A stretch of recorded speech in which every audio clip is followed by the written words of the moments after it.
It's morning time in Oklahoma City and we have 318 miles of range. Wow, a new record. We'll see if we get 318 out of it, but we should be able to make it all the way to our next stop, which is about a 3 or 4 hour drive. So thanks to our destination charger, we're well on our way. So we're still on our way to Amarillo, Texas. We think we could have made it, but it was going to be tight. So we decided to stop. We won't stop for very long here. It said we could go to this point 214 miles, and we've only gone 162 miles. So somehow, so since we left this morning, we somehow used up 214 miles of range. We've only gone about 162 miles. So like I said, I feel like the very beginning it's optimistic, but then once you start driving it evens out a little bit. So I don't trust the 318 miles of range, but after you drive for about 20 minutes, then it seems to be pretty accurate. It drops pretty quick in the first 20 minutes or so. So 5 or 10 minutes of charging here and we will be off to Amarillo, Texas. Alright, here we are in Shamrock, Texas, outside a pretty cool Art Deco gas station, storefront, and cafe. Currently there's a gift shop and well, information center inside. There's not a cafe anymore. We're just hanging out. Got some old school pumps.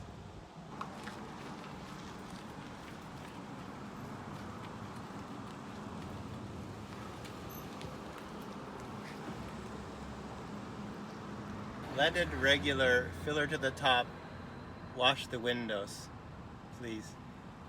Charge for the tip. I think this might work, but this the gas pump's a little on the old side. You know? One other thing northern Texas is known for is wind power, and there's quite a few wind turbines all around us here. And so we can charge our Tesla up with a bunch of green power.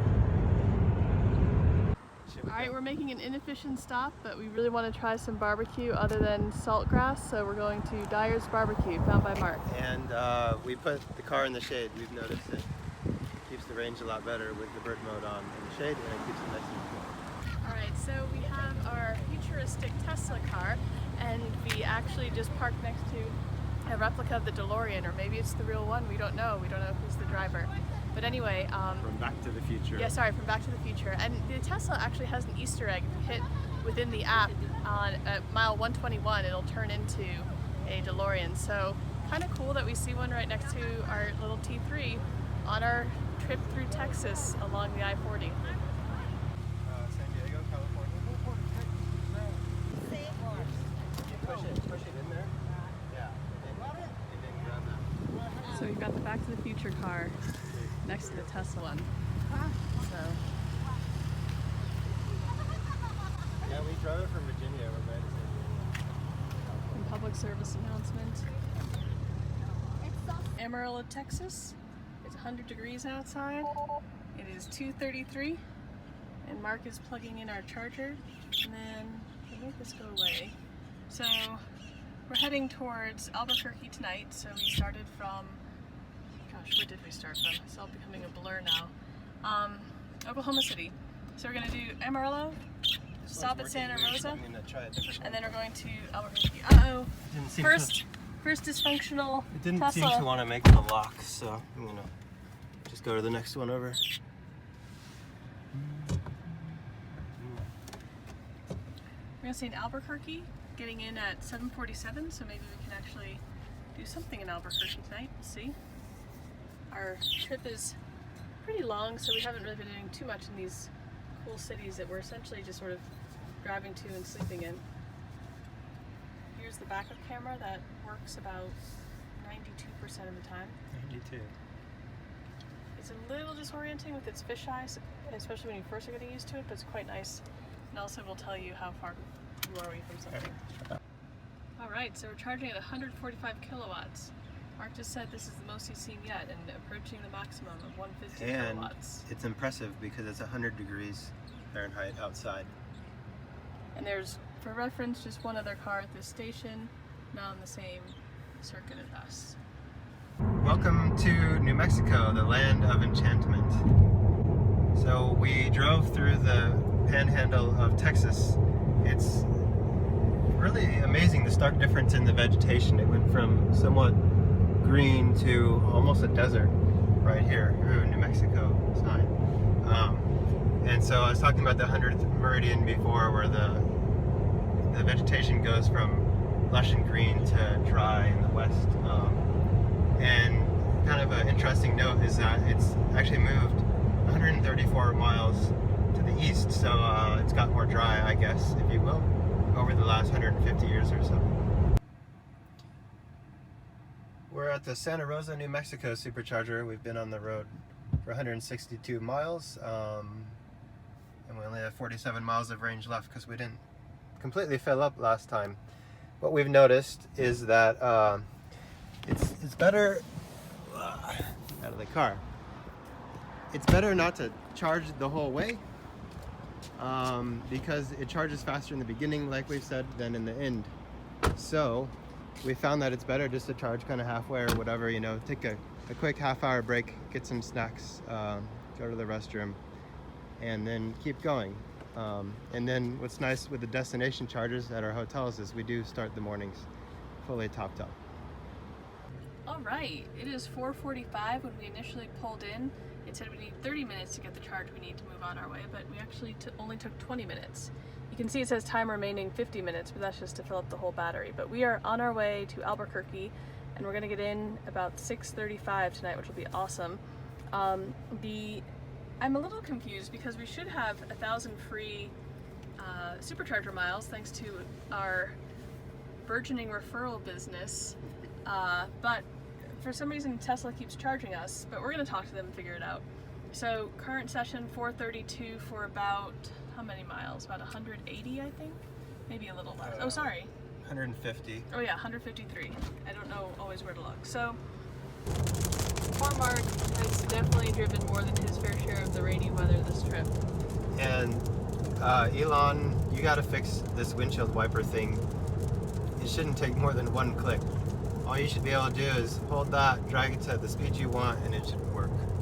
Yeah, we'll make a video of all the little things we have issues with, but the windshield wipers are a big deal. So it takes 2 to 3 clicks to get your windshield wipers going, which when the rain really starts, Not good. Not good.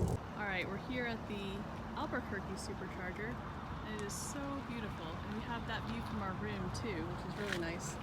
And there's one Tesla 3 pulling up, and one Tesla X that's having some problems. Okay, we are at a supercharger station with 2 other Wait, did he plug in already? Teslas, and we were at 134? 135.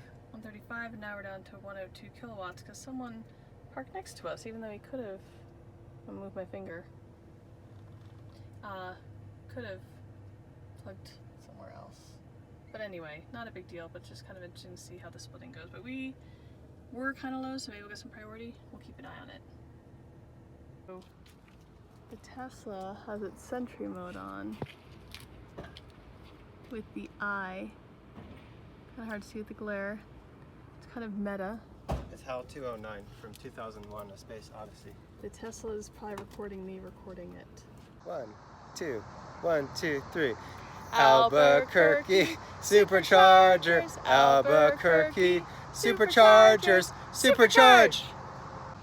This is definitely one of the most beautiful superchargers we've been at, and there's some lightning bolts in the sort of background in the sky that are not, of course, happening now, but are very appropriate. So earlier, when we took the picture of the SUV X on the trailer, it turned out the person was getting repossessed.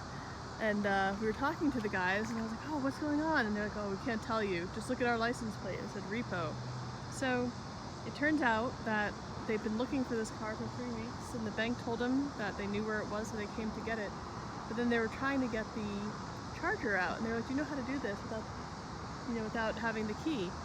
And I was like, well, if you had the owner, like, the key would be in the phone. And they're like, the owner is someone we're trying to avoid. And I was like, oh, okay.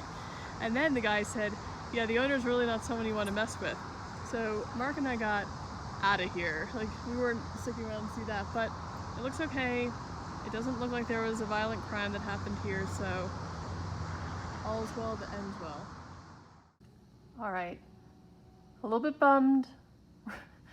Our room happens to overlook the Tesla superchargers, so I was looking at the car that we own, and this other Model 3 pulls up right next to us to be on the same circuit when there's 4 other parking spaces available. So when you have 2 cars on the same circuit and they say like 1A, 1B, 2A, 2B, it actually splits the current unless there's like a significant difference between how much power someone needs, like if you're low on the battery versus just needing a top off.